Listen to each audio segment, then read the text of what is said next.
Cuomo in handcuffs. That's the message from the Albany County Sheriffs following sex crime charges against him. Cuomo's lawyer calls the charges politically motivated.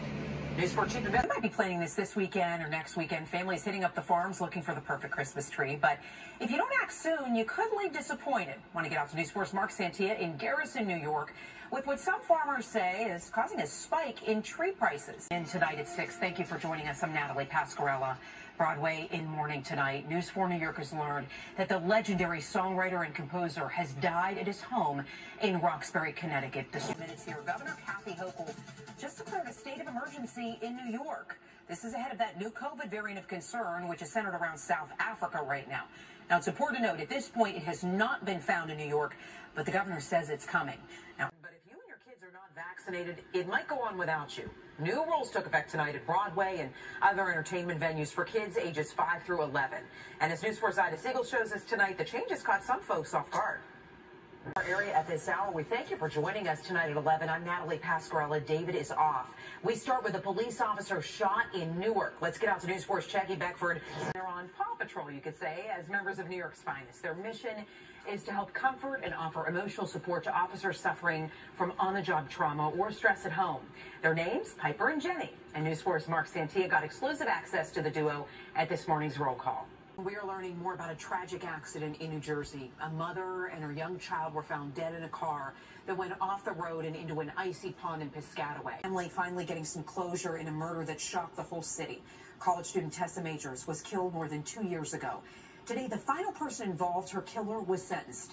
And to keep people safe on the subways after that deadly attack at the Times Square stop. A woman was killed when a stranger shoved her into a train.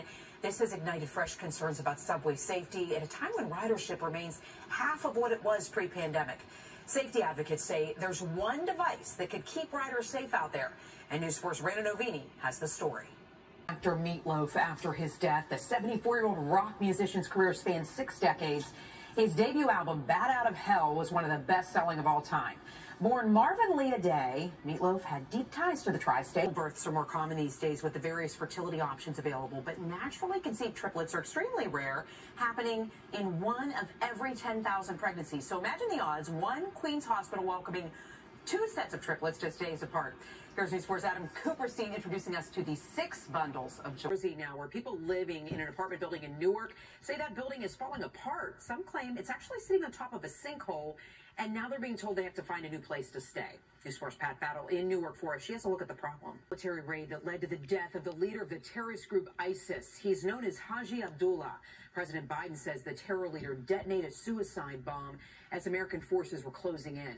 And that blast also killed his wife and his children. But all American forces are safe. Chief New York's biggest suburb is going green. Yonkers is automatically enrolling everybody into a new clean energy program. This goes into effect next month. So what does it mean for your electric bill, and can you opt out of it? Better Get Vaccaro is here to explain. Here's News 4's Linda Vaccaro. Family-owned ice cream parlor that's operated on Long Island for almost 100 years. But now, as it's facing steep rent hikes, News 4's Anjali Hemphill explains how those owners are fighting to save the historic soda shop.